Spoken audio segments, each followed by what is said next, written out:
Before the Tsars, before the Commissars, before the very name, there was the land, the mud of autumn, the black earth, the endless silent snows of winter. I am the whisper of the birch forest, the howl of the wolf on the steppe. I am a vastness that can break a man's mind, a space so wide it swallows empires whole. My soul was born in this emptiness, this beautiful, terrible expanse. It taught me patience. It taught me endurance. It taught me that survival is the only true victory. I am the frost that claims the harvest and the sun that cracks the soil. I am the geography of fate, the tyranny of distance. I was christened in the waters of the Dnieper, a prince's choice, a baptism of state. I took a god from Byzantium, a faith of gold and incense and mystery. I built my churches with onion domes, like flames reaching for a distant heaven. But beneath the cross, the old spirits of the forest never truly died. They linger in the superstitions, in the dacha gardens, in the toast to the fallen. I am the pious peasant and the pagan soul. Living in the same heart, I am the sacred icon and the wood sprite, the prayer and the curse. My faith is a fortress, built to keep the darkness out and sometimes to keep it in. Then the horsemen came from the east, a storm of arrows and leather, and death, the golden horde. They burned my cities, yoked my princes, and bled me for 2 centuries. I learned obedience from the whip. I learned cunning from the tribute collector. I learned that power does not ask. It takes. I learned to bow my head while my fist remained clenched. This was my first great lesson in humiliation, a poison that has never left my blood. I am the memory of the Mongol yoke, the deep primal fear of invasion. I am the reason my walls are so high and my trust is so low. Asterisk, asterisk, I rose from the ashes of that subjugation. A new kind of state, hard and centralized. I gathered the lands piece by piece. Under the fist of Moscow, Ivan the Terrible was my teacher. He taught me the necessity of fear. He taught me that the state is a sacred monster, and the people are its food. He carved a nation out of paranoia and blood, and I learned to call it strength. I am the aprichnina, the secret police, the knock on the door in the dead of night. This is a tradition you think is new, but it is as old as my stones. I am the belief that a strong hand is the only thing that can hold my vastness together. I looked to the west, to Europe, with a mix of envy and contempt, their powdered wigs, their philosophies, their delicate manners. Peter the Great, my brutal visionary, hacked a window through to them. He built a city of impossible beauty on a swamp, on the bones of 100,000 men. St. Petersburg, my paradox of stone, my forced march into modernity. I shaved the beards of my boyars and put my army in Western uniforms. But a Russian in a French coat is still a Russian. I am the eternal student of Europe and its eternal outsider.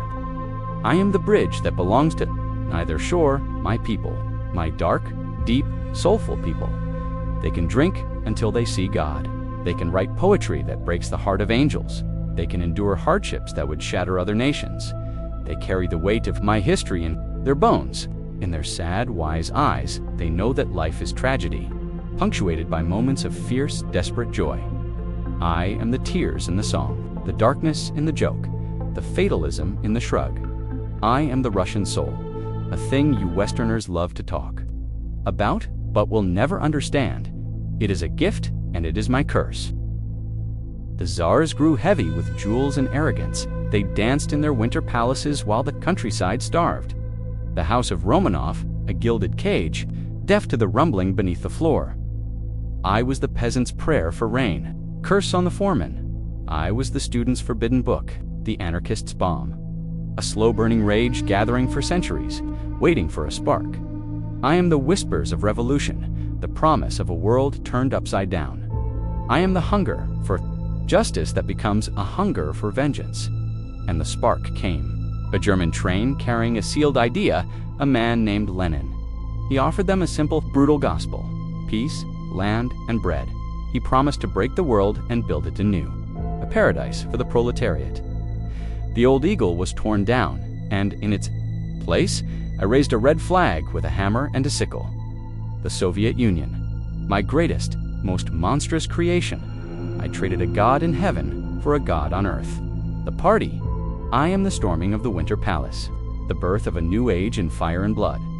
I am the dream of equality that became a nightmare of control. A man of steel succeeded the man of ideas. Stalin, my Georgian priest turned gangster. He was my Ivan the Terrible, magnified by ideology and technology. He decided I was not industrial enough, not strong enough to face the coming storm. So he broke the countryside, starved the kulaks, and filled the gulags. He built my industrial might on a mountain of skulls, flamboyant plans written in the blood of millions. I am Magnitogorsk, the city of steel built by ghosts. I am Kolyma, the white crematorium. I am the son who informs on his father the price of a ticket to the future. Asterisk, asterisk, then the ultimate test arrived. The fascist horde, the Teutonic Knights, reborn with tanks Operation Barbarossa. The West thought I would break in weeks. They did not understand me. They never do. My suffering had prepared me for this. My fatalism was my shield. The Great Patriotic War. It was not a war for communism. It was a war for the motherland. I threw my children into the meat grinder, wave after wave, not one step back. I burned my own fields, my own villages, to leave the invader nothing but ash and ice. I am the siege of Leningrad, where people ate wallpaper and dreamed of bread.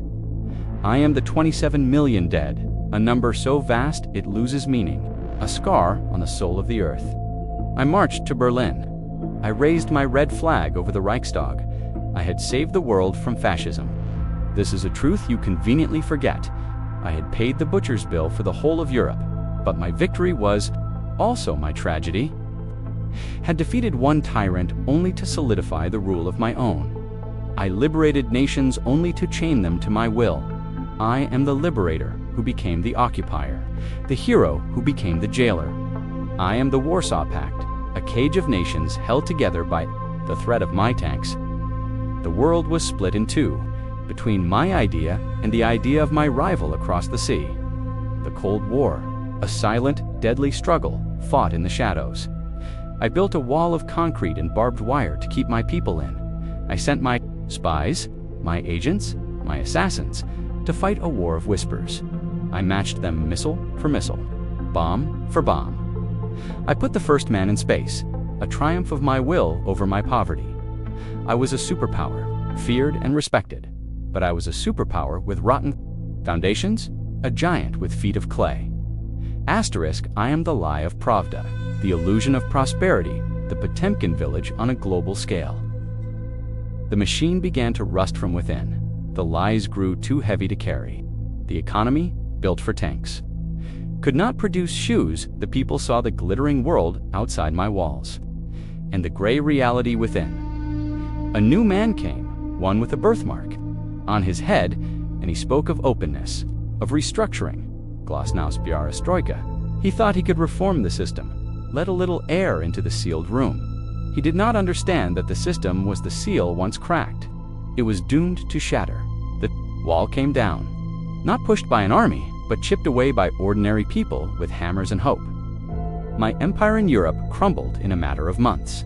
The captive nations, one by one, shrugged off my chains and ran towards the west. I watched it happen, paralyzed. A giant weakened by its own disease. Then the heart failed. The red flag was lowered from the Kremlin for the last time. The Soviet Union, my grand, terrible experiment, died. I died. Or so the world thought. I am the greatest geopolitical catastrophe of the century. A collapse that left a vacuum of power and purpose. The years that followed were a blur of humiliation. The shock therapy of your Western economists. My people's savings turned to dust. My scientists selling their knowledge on the black market. My soldiers selling their boots for bread. Drunken presidents dancing for your amusement. You laughed at me. The Great Bear reduced to a circus animal.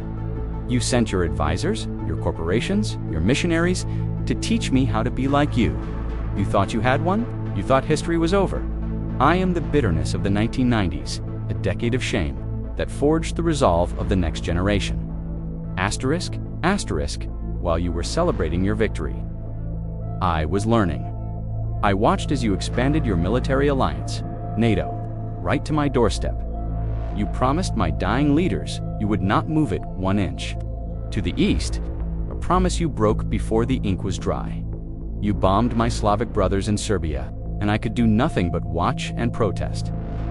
You were the benevolent hegemon, you said, but to me, you were a predator circling a wounded animal. You did not see me as a partner. You saw me as a defeated foe to be dismembered. I am the phantom limb pain of my lost empire, the ache for the respect I had lost. I am the vow, made in silence, that this humiliation would not stand. A new Tsar emerged from the shadows of St. Petersburg, a man with quiet eyes, a man from the service, the KGB. He did not shout, he did not boast.